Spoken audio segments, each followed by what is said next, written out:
Good evening. I was listening to Glenis give a TED Talk earlier today, and she reminded me that poetry has not 3 but 4 lives. When it is read, when we listen to it, when we write it, and when we speak it. So thank you so much for that reminder.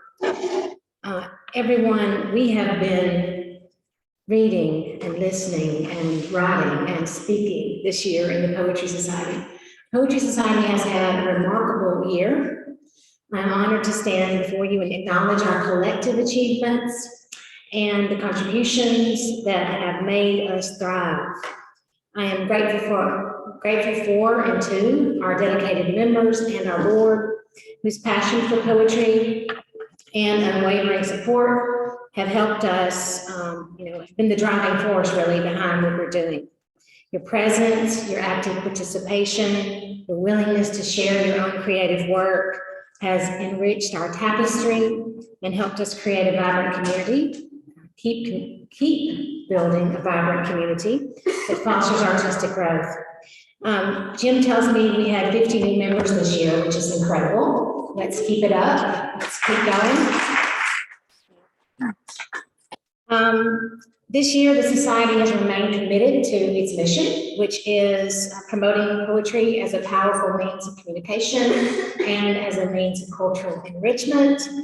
We have witnessed the power of words that transcend boundaries.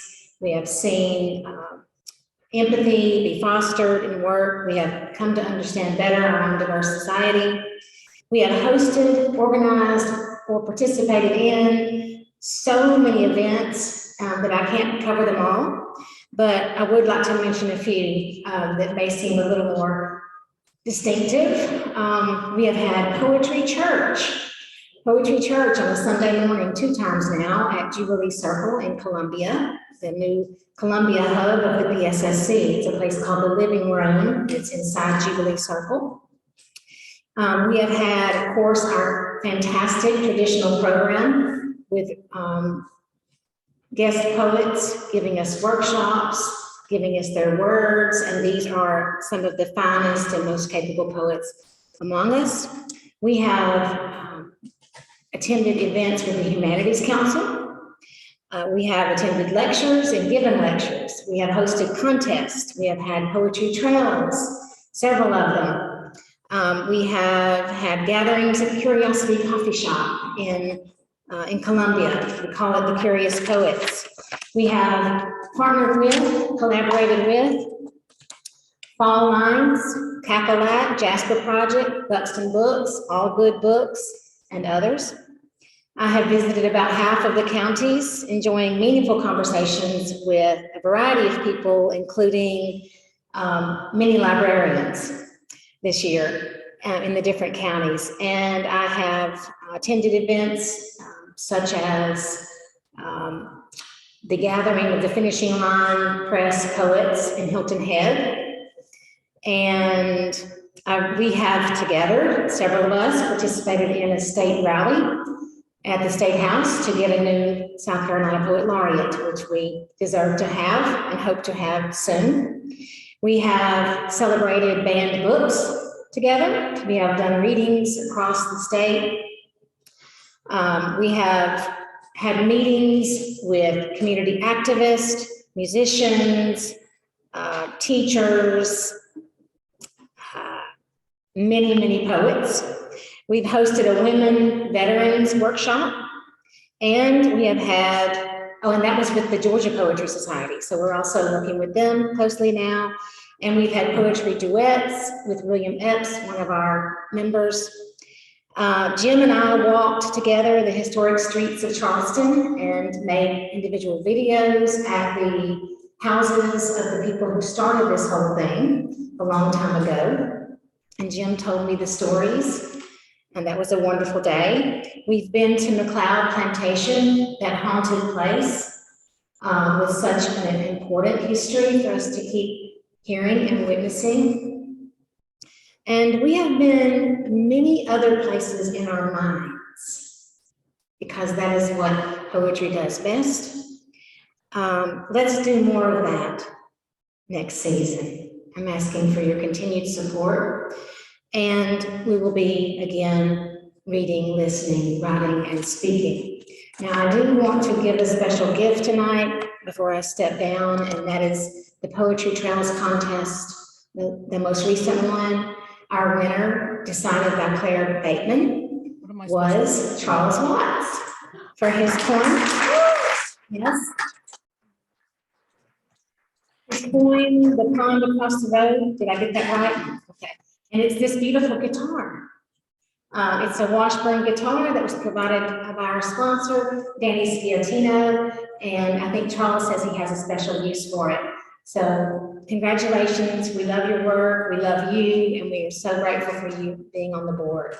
And at this time, I'll turn it over to Jim. Are you next?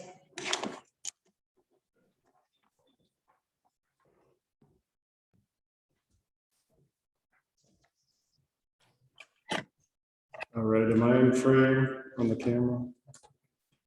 Okay, I tend to go right off the top. One thing Tamara couldn't do was thank herself for this past year. Has been she has been a nonstop whirligig of energy and crossing the state and organizing all these miscellaneous events. She forgot to mention that we also had our regular programs too. Okay, so we've been here for most of our regular programs. We did have to cancel November, and we had a couple of crazy mishaps that we had to find poets at a moment's notice, but we did pull through, and it was a very successful year. And as she mentioned, our membership numbers are way up, so that's good. I would like to conduct the election of the new board for the 2023-2024 calendar year that will start in July. And in doing so, first I want to thank the outgoing, the members of the board who will be stepping off this time. Yvette Murray, for one, has been on board now for many years. She is going to be stepping off, and we are going to miss you very much. But Yvette has been a real lifesaver. She pulled through and was the treasurer when we needed a treasurer, and she's been awesome in greeting people. And I mean, no one can greet people better than Yvette. We are also losing Emily Roscoe, who was our vice president for just 1 year. She's going on sabbatical, so will not be coming back next year. Who else are we missing? I didn't even make a list. Emily and Yvette, and you just said Emily, Yvette, and Tina Bonus is going to. Yeah, Tina is stepping away from her position as recording secretary and just going into the at-large category. And that is a real loss for us because nobody took minutes like Tina. I mean, they were so exact and so well written. So we are going to miss that for sure. And that's it, right? And I'll just say that Tina is going to actually devote even more time to Poetry Trails. Nancy Dew Taylor was also one of our upstate board members. That's another thing I really, as the historian of the Poetry Society, I don't want to fail to mention that this year was absolutely historic. There has never, ever been a president of the Poetry Society who didn't live in the Charleston metro area. Tamara is the very first one, and so it has caused her to have to do a lot of traveling to be here. And we made one thing that came out of COVID that has made all this possible is we started doing Zoom meetings for the board, and that's when we realized we could have board members anywhere in the state. And that is going to be even more so true with the board that's coming up next. We're going to have 5 members of the board who don't live anywhere near Charleston, and that is unprecedented. So This is a election in name only, but we do vote. I'm going to read the slate for the new board, and then we will have a yay or nay vote, and we'll do that with Zoom, and chances are there will be no nays. So, oh, I have to say one other thing. This upcoming board, we will have 2 African Americans on the board, and which is also a first to have more than one. And Len Lawson will be the first African-American man who's ever served on the board of the Poetry Society in 102 years. So that is a first. And now I'll read the board. President Tamara Miles, reprising her role, and I hope you don't get burnt out on this job. We need you. I'm thinking like 10 years minimum. Vice President Lynn Lawson, also one of our unlocal board members. I'm going to come back as treasurer. I'm Jim Lundy, by the way. Recording Secretary Jo Angela Edwins. She is also in the upstate. Corresponding Secretary Asia May. She is the Poet Laureate of Charleston. Like I said, Tina Gomez is going to be at large. John Byrne returning again for at large. Ashley Crowd for her second year at large. She's also from the upstate. Daniel DeTiberis at large. Daniel Verwers, also not local, and Charles Watts. So, on behalf of the nominating committee, I would like to hold a vote. All in favor of the slate as presented, say aye. Aye. Any nays? All right, the ayes have it. We have a slate of board members for 2023, 2024. Thank you.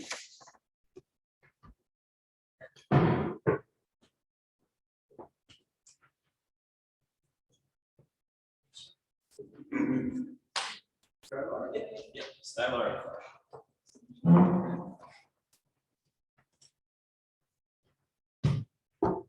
Oh, it's so nice to be up here. I always love it when I'm up here. Oh, yeah, there was a really tall person here. Now there's a really short person. Oh. Okay, I should make noises. It's going down. Oh gosh. I hate when that happens. Oh God, this whole thing is collapsing. This is what's going on here. So Jim, how many years has Skylark? Almost the entire time, almost like about 100 years. Okay, so we have a century of Skylarks, pretty much. And we're just, this year we returned to our pre-COVID numbers. We had about 120 high school kids in South Carolina send in poems to us this time. And the first 2 judges, Ellen Hyatt and Oliver Bowman, who has been doing it for almost the whole 100 years, cut it down. I cut it down from 120 to about 15. I sent them the 15. They sent Kit Loney, our final judge, the final 6. And I was so happy not to have to be the final judge because they were all so good, the 6 of them. So the winners this year, our winner unfortunately can't be here. She's boarding at the governor's school out in Aiken. And I hope she's watching.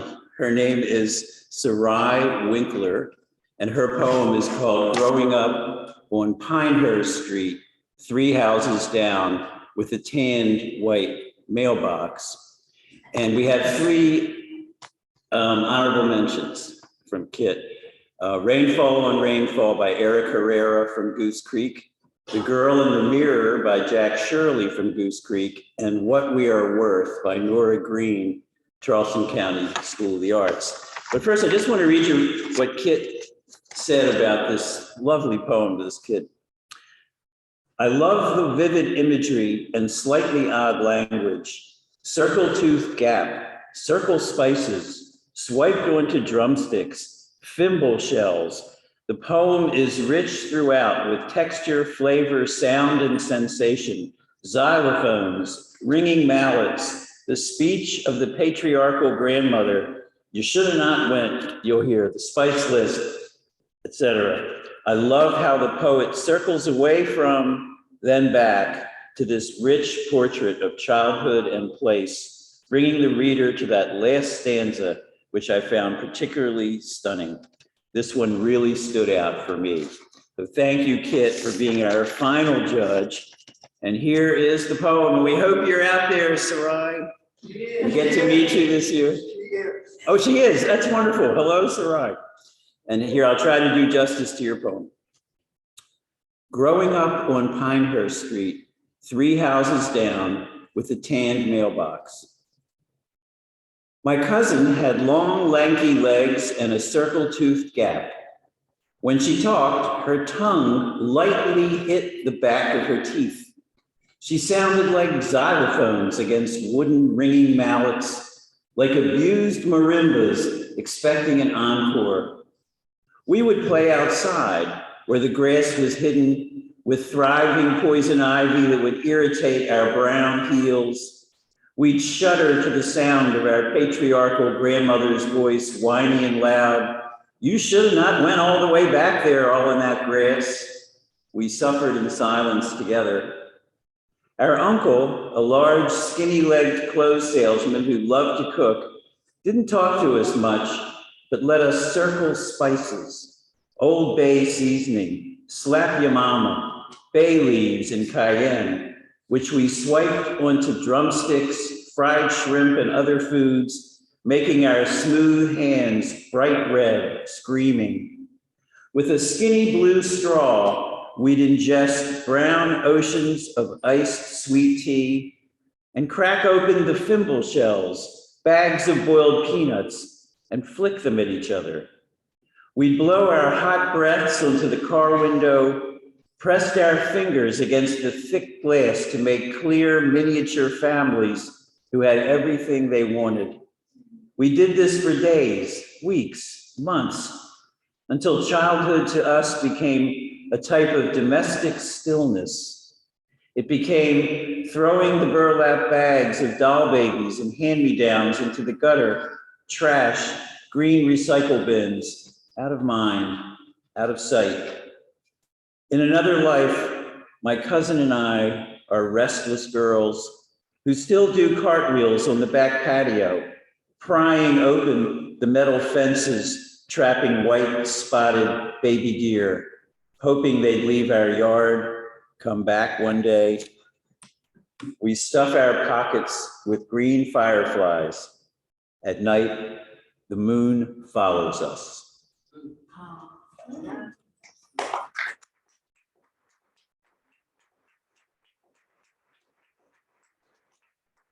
Thank you, Sarai. We look forward to meeting you. This is the second year in a row that a kid from the South Carolina Governor's School won the Skylark. Thank you, Kit, for being the judge. Thank you all.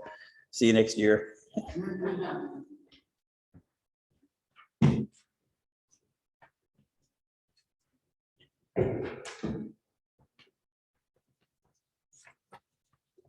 Yes, Sarai was watching it all and smiling so big. It was very nice to watch.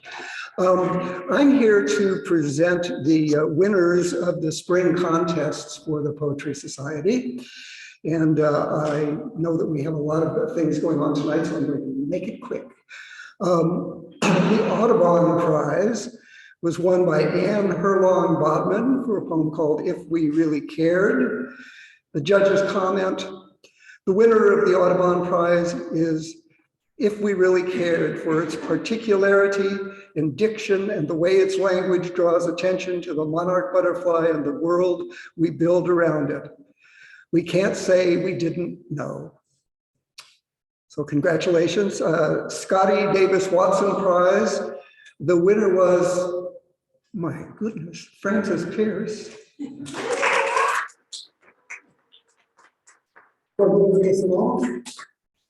We have 3 honorable mentions for this one: Judith Reese, Richard Taylor, and Preston Martin. The judge's comment on the winning poem: the initial query, posed in the first enjambed sentence of divertissement pulls the reader in completely the way interesting syntax should. The rest of the poem is held together with a gratifying balance of vivid imagery and implied tension, providing a lived experience for both reader and poet. Congratulations.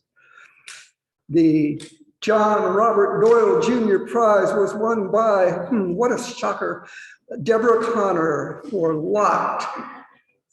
Judges comment, the winner of the John Robert Doyle Jr. Prize is the poem Locked for its use of language to imagine and wonder about the mystery of familial and generational pain.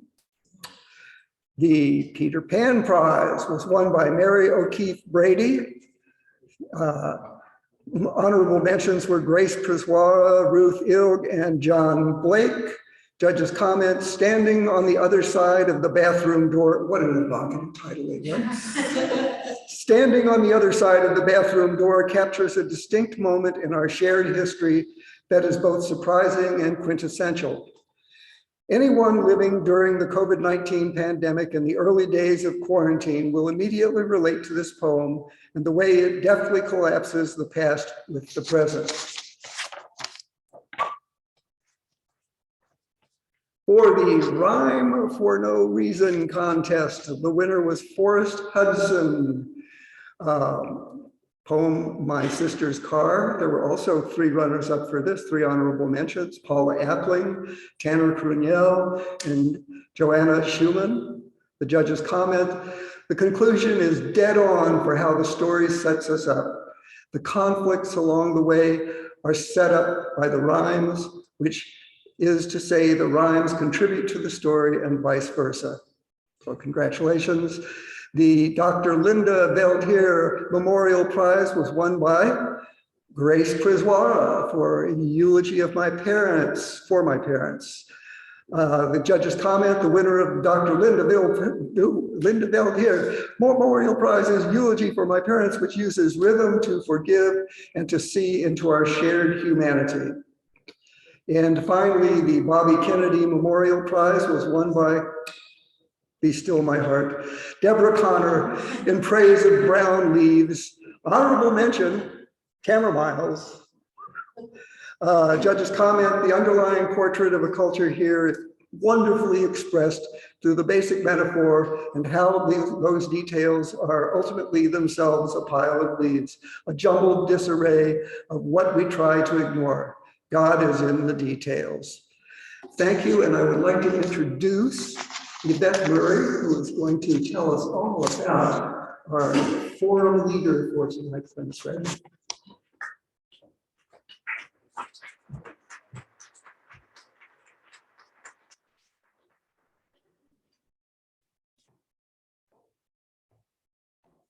Stairs are kind of janky, got to be careful. I am beyond honored to introduce our forum speaker. So says Glenis Redmond, poetry has followed me all the days of my life. I, for one, am so glad that it caught her. It allows us to experience life through her eyes. She is poet, teaching activist, artist, and imagination activist. But I think I know what a couple of her favorite roles are. She is the mother of twins, Amber and Celeste Scherer, and she's now a gaga, and y'all know what that is, to 3 grandchildren, Julian, Paisley, and a newborn Quinn. Glenis Redmond is the first poet laureate of Greenville, South Carolina. She is a Kennedy Center teaching artist and a Cave Canem alumni. She has authored, here we go, 6 books of poetry, Backbone, Under the Sun, and What My Hands Say, Listening Skin, 3 Harriets and Others, and Praise Song for Dave the Potter. I'm gonna tell you, if you're missing any of them, get all of them. That book includes art by Jonathan Green and Glenis provides the poetry. The listening skin, now get this, y'all. The listening skin was long listed for the PEN America Open Book Award and the Julie Suck Award. Glenis received the highest arts award in South Carolina, the Governor's Award, and inducted into the South Carolina Academy of Authors. She is a Charlie Award recipient awarded by the Carolina Mountains Literary Festival and was recently a recipient of the Peacemaker Award by the Upstate Mediation Center in 2022. Now, as a poet, her feet are firmly planted on both the page and the stage. She was the founder of the Greenville Poetry Slam in the early 90s. Now, no matter how much I say, trust me, there's more that I'm leaving off, so you gotta Google her and see for yourself. She's done so much for poetry and poetics, and I am so glad that she is here in South Carolina. She was a Southern Fried Slam champion of the individuals twice and ranked twice in the top 10 at the National Poetry Slam. Glenis helped found Word Slam, a poetry slam for teens in Asheville, North Carolina. She was awarded the WNC Best Poet through the Mountain Express so many times. She was placed in the Hall of Fame. She is a North Carolina Literary Fellowship recipient and helped to create the first Writer in Residence program at the Carl Sandburg Home National Historic Site in Flat Rock, North Carolina. Glenis has spent almost 3 decades touring the country as a poet and teaching artist. She served as the poet in residence for the Peace Center in Greenville and the State Theater in New Brunswick, New Jersey. As a Kennedy Center teaching artist for 17 years, Glenis has created and facilitated poetry workshops for school districts across the country. Her poetry has been showcased on NPR and PBS and has been most recently published in Orion Magazine, Story South, and the New York Times, as well as numerous literary journals nationally and internationally. Glenis believes poetry is the mouth that speaks when all others are silent. Let us give her our complete and undivided attention as she shares some of her world with us tonight. Give her a welcome, y'all. Glenis Redmond.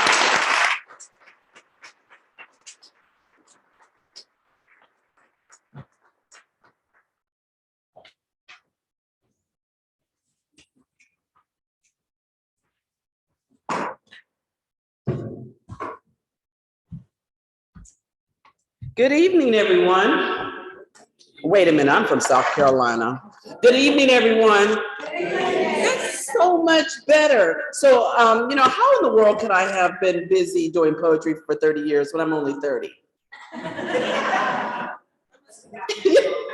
No, the thing that you really, thank you, Yvette, for that lovely introduction. What you have to realize is that my Gaga duties are really one of the most prized duties that I have right now.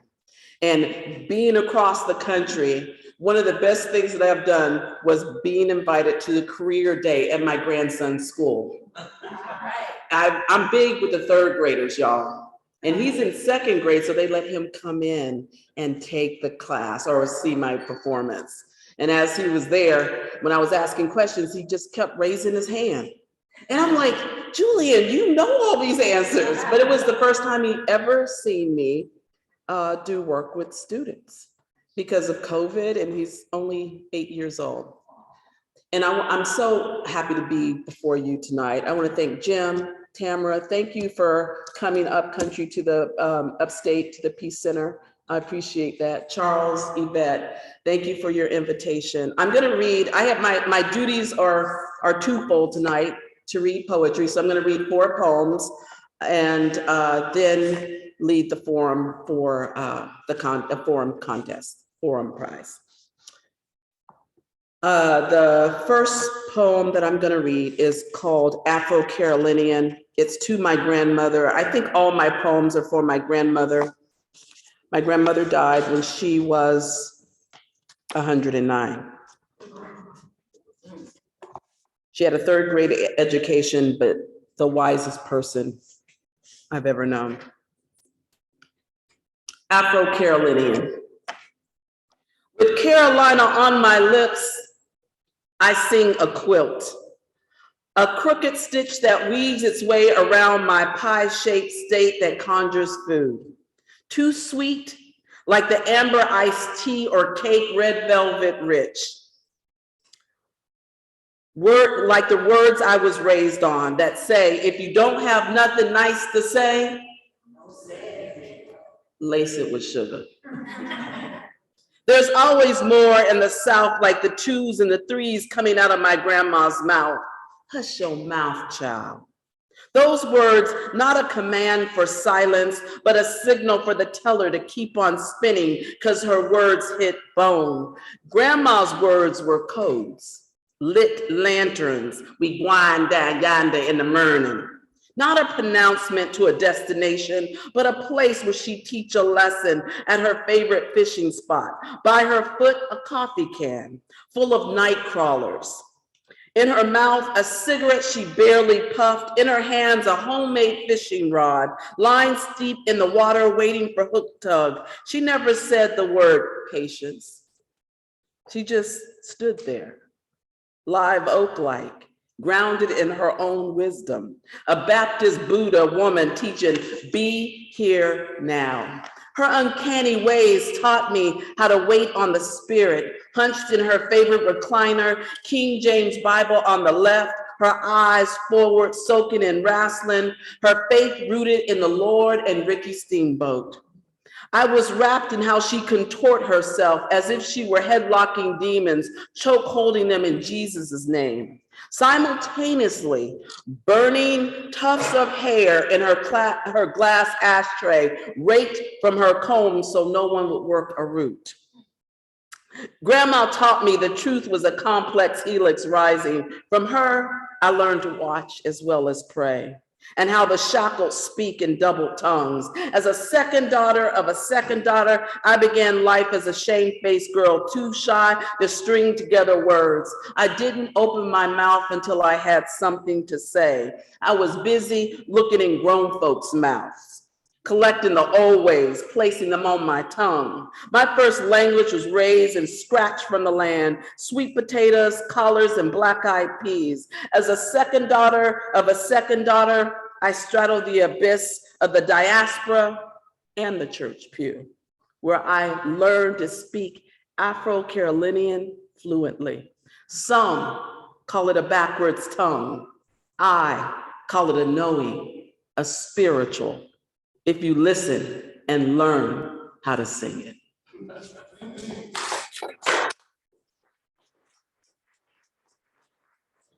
One of the reasons I'm here tonight is because of the invitation, but one big reason I'm here tonight, even in the poetry field, is Jonathan Green, who said to me 30 years ago, why are you still canceling? You should be doing poetry. And he had no idea that I was going through this thing of trying to figure out what I needed to be in life. And so if you want to hear more about that, there's an essay in this book. So buy the book. It's got Jonathan Green's beautiful artwork of David Drake, Sir Dave. Jonathan was always ahead of us. He was doing this way before we were even thinking about David Drake. It took us so many years to catch up to him.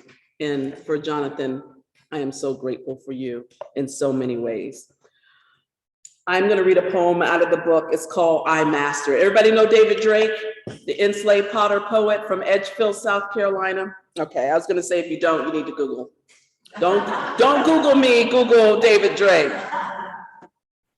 I Master. Who drives the whip, be at the helm. Work harder, boy, don't nobody have to tell me. Back into this clay, I shoulder the grind. See my pots, and you know I's yoked, not by lash, but by every chamber of my heart. What my mouth don't say, my hands do. My pots be what most people ain't, whole. Head down, I was lifted higher than the one trying his best to beat me down. Into each mound, I pulls a body into being. With these hands, a fire burns that can't be doused. Sometimes I get puffed up, wild turkey-like. I do my best to smooth my feathers down, bend my whole self around prayer. But here I stand closest to the Lord, my one true master. He turns the world, I spin this wheel. I breathe life into these lungs. I too, from mud, make miracles.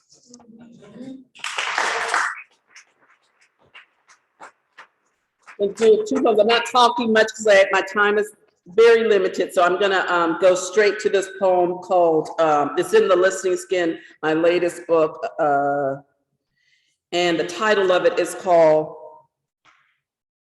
When Mama Dreams of Fish or Black Folks Superstitions, after Elizabeth Acevedo. So I find that this is a cultural poem. Some people get it, some people don't. If you don't get some, just ask somebody.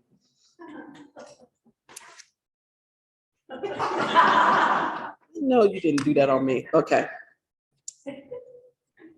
Mama in one breath recites, yea, though I walk through the valley of the shadow of death, I will fear no evil. In the next breath, don't open that umbrella in my house, it's bad luck. Don't court trouble. When she dreams of fish upon waking, immediately asks, nobody knows? Exactly. Itch in the right palm foretells money's coming. On New Year's Day, she cooks collards for abundance of dollars and black-eyed peas for plentiful change. Mama never places her purse on the floor, so she won't go broke. But with wave of hand and tisk of tongue says, I don't believe in that foolishness. What I hear her say is, don't do as I do, but do as I say do. As she calls on Jesus while simultaneously burns her hair retrieved from her brush so the strands can't be gathered for root work. If a bird pecks on your window or a picture falls off the wall, death is near. If a spider drops before you on its web, a stranger's coming to visit. Gain a man's heart through his stomach to keep him put, bury his drawers in the front yard. She shoos me away when I have a broom in my hand. Don't sweep my feet, I might want to get married again. Reading crows, 1 for trouble, 2 to receive a letter, and 3 for joy. And a gray-headed child is to be cherished, for that child will be both wise and rich. When walking, never split a pole with the person you love, or the relationship will be severed. Don't tell your wishes or your wants to anyone, or they'll be snatched on the wind. In hushed whispers, she always warns, every shut eye ain't sleep. Every goodbye ain't gone. As a child, I never really knew what my mama meant, but I learned as my mother's daughter to see between her words and sense the world with my eyes closed.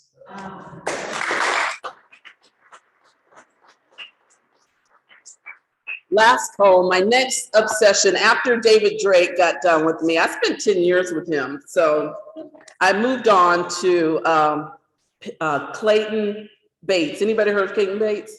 Clayton Bates was named Peg-leg Bates. He was a one-legged tap dancer from Fountain Inn, South Carolina, lost his leg when he was 12 years old. Yes, Peg-leg Bates. Lost his leg at 12 years old when he was working. He had the choice of the field or the factory. He wanted to work in the factory. His mom was a woman of faith. Said, yes, Clayton, you can work. It took, he begged her for 5 weeks to work in the factory. Finally, she consented. On the third day, he lost his leg. And so I am now writing a YA book of Peg-leg Bates' journey. My parents went to Fountain Inn Colored School. turned to Fountain Inn Negro High School. They were the last graduating class, and Pegleg Bates was their teaching artist. He also donated a gem for them. So this poem is for him. If you haven't seen him, please Google him, and I mean it. The 1 minute and 22-second clip, blow your mind. There's a moment where he leaps in the air and lands on his peg leg. He invented this, and it's called the American jet plane. The title of the poem is called I'm Fly because he always matched his tuxedo with his peg leg. So he was fly, all right? Some people got 2 good feet and still don't know what to do. My smoothness makes the argument for just one. My other leg be long gone, sacrificed to the cotton gin god. They pinned my mango mess down to the kitchen table, made me suffer more under the hand of an unsterilized knife with only a cotton bit to bear the pain. I got up, spit out that terrible taste of Jim Crow and pity, spun my mama's worry and guilt into a dance that twists past the neighbor's prayers, gossip and stares of, how he gonna make do on just one leg? I start on my dreams with tucks, tails, and flair. I turn can't into can without losing time, not even in my mind. This Fountain Inn sun done good. I knock beats on wood. I'm a worldwide showstopper, all right? I shout rings around all those other 2-footers. I'm the master of my own fate. And when the world cut me below the thigh, I don't shuffle off in misery. I get up on my one good leg and fly.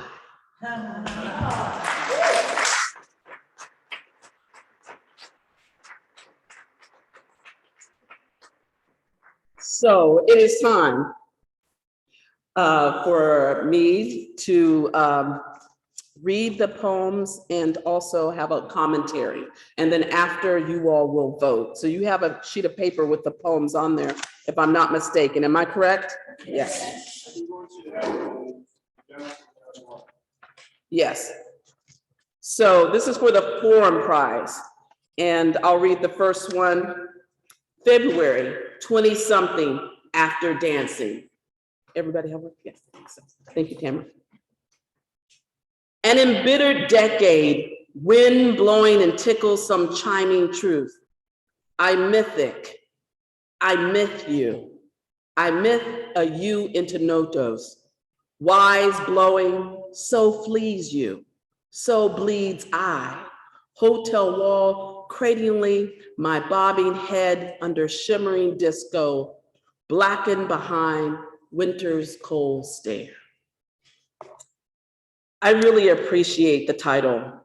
In my creative mind, I believe a title should not be a giveaway. It should hold information like a lid on a pot. Unless there is a good reason not to have a title or a reason to give it a basic or an obvious title that would serve the poem best.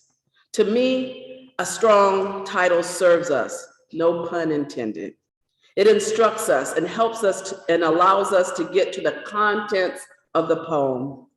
In this poem, the title acts as a locator. We know it is the month of February and it's in the 20s. We do not know if it is 20, 21, 22, 23, 24, 25, 26, 27, 28, or the 29th, if it's a leap year. The speaker does not know what day it is. It's a blur. How many of us have been there not knowing the exact date? This is how the title locates and dislocates at the same time. It sends up a flare to let us know this is going to be a wild ride. The title is doing tremendous work. The poem is a treat in how it trips off the tongue. One line bleeds into another with wordplay, alliteration, and assonance. I'm here for it. The sonic aspect carries the dizzying aspect of the poem with mythic to notos, the Greek god of the south wind. The intentional assonant adds to the verbal dance. We start with the eyes, embittered, wind, myth, I myth you, I myth. We hear and know what the speaker means. I miss you. I have also held you up to mythic proportions. Then the O's, no-tos, blowing, so, bobbing, disco, cold, the A's, the ah, ahead, the blackened stare. The poem is whimsical and somber at the same time. The assonant continues with the E's, so please you, so bleeds I, mixed with alliteration, B's, blowing, bleeds, bobbing, blackened behind. The sonic resonance carries the poem until we get to the last line. 2 monosyllabic words, cold stare, like a slap in the face. This poem is a lyrical jewel, alive with a thin line of narrative that carries the poem to the end. This is an effective poem. I not only intellectually understand it, but I feel it viscerally, and it begs to be read over and over again. Contestant number 2. Oh, I'm gonna do it, I'm gonna do it in order. Yes, I'm gonna do contestant number 3. Visitor. You had been dead a long time when you came back. Deep in the night, I woke to find you standing outside the screen door. It was summer, the floor warm under my feet. Yellow fell around you from the porch light. Above, moss swirled, dizzy with happiness. You were young, unscarred and smiling. We began to breathe together. Then, knowing I could not follow, you backed away. Until you were part of the darkness, we said nothing because there was nothing to say. The poem Visitation is carried by its beautiful imagery, which captures the emotional resonance of the encounter. The use of couplets adds to the poem's sense of intimacy and quiet contemplation. The ambiguity of whether the visitor is a dream or a real or an apparition adds to the poem's sense of mystery. The speaker's description of the scene is so vivid that we are able to experience the encounter alongside them, even though we do not know the nature of the relationship. We know love is present. The use of light and darkness is especially effective in conveying the emotions of the moment. The yellow falling from the porch light and the moth swirling are images that add to the poem's overall mood. I would have loved the last couplet to read this way. We said nothing because there was nothing to say. You backed away until you were part of the darkness. This, to me, would have been less telling, less leading to resolve the poem. It allows the reader to feel the tension. It would have left more space for interpretation and allowed the reader to sit with the emotions of the moment. The unsaid is often more powerful than what is said.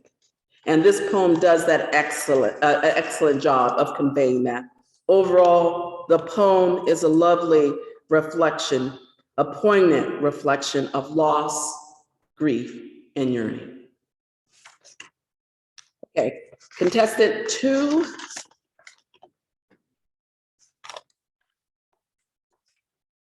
Immortality Quest in the Land of Milk and Honey. On lintel, above your door, Scotch tape copies of vaccinations. Pray the angel of death passes over.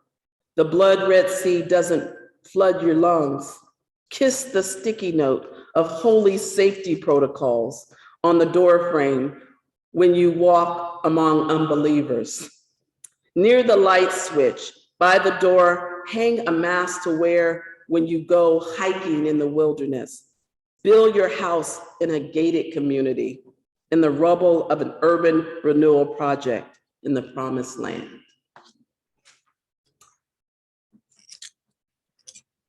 The poet allows the title to do the work up front. We get the biblical reference, don't we? The land of what? Milk and honey. The biblical phrase juxtaposed to the phrase immortality quest piques our interest The poem reflects on the current state of the world, specifically the ongoing COVID-19 pandemic. The use of the reference to Land of Milk and Honey is a powerful way to draw the reader in and set the tone for the piece. It not only creates an immediate sense of familiarity, but also adds a layer of complexity to the poem. The biblical reference resumes on the first two-word line, which stands out on lintel, referring to the headpiece of a door, which the Israelites were commanded to mark with blood, the blood of the Lamb. The pacing of the poem is done brilliantly through the use of commands. It creates a sense of urgency and helps the reader feel the weight of the situation. The commands act as a way to guide the reader through the poem and help them understand the urgency of the situation. Pray, the angel of death passes over. Kiss the sticky note, hang a mask, build your house in a gated community.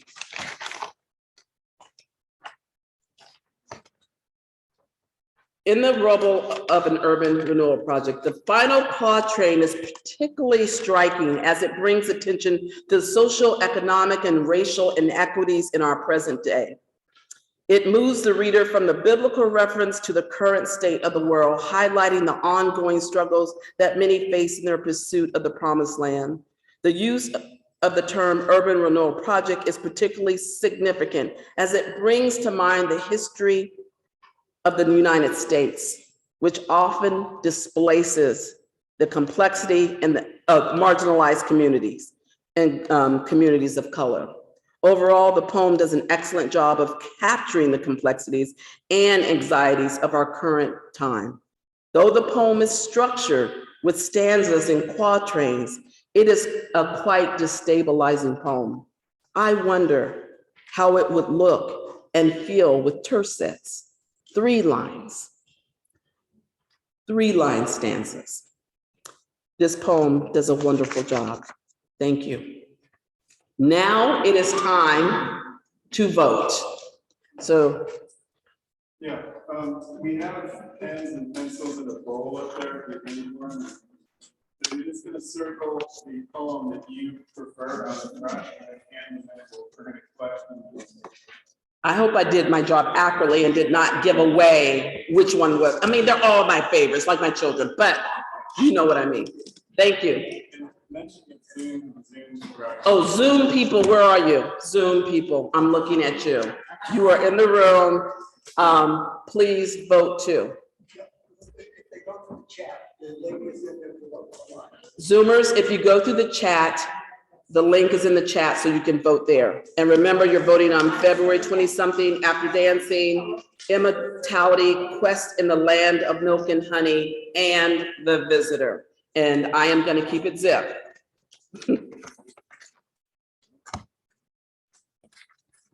Thank you. Thank you.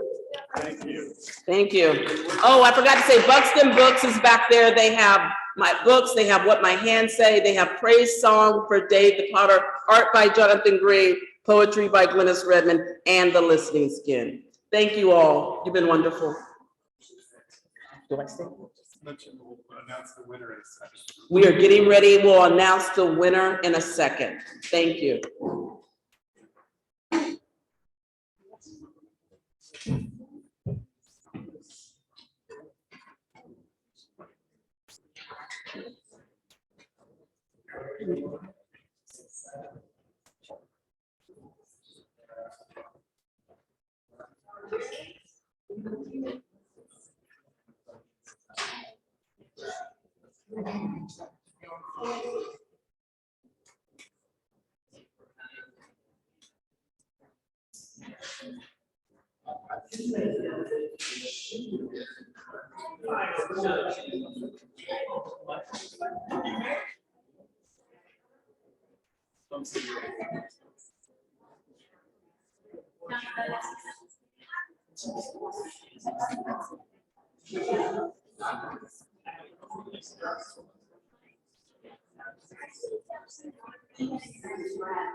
Okay, everybody, we've got a winner. We've got a winner, and, oh, can you turn the camera towards me? Someone turn the camera.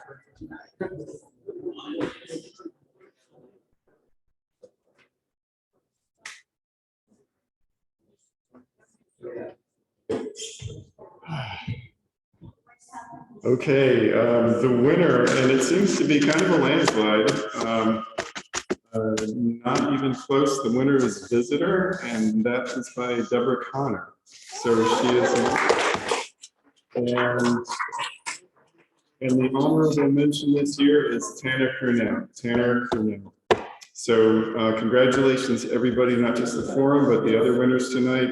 Thank you so much, Glenis. That was absolutely wonderful. And now we can enjoy the reception. There are books for sale, and thank you for being here.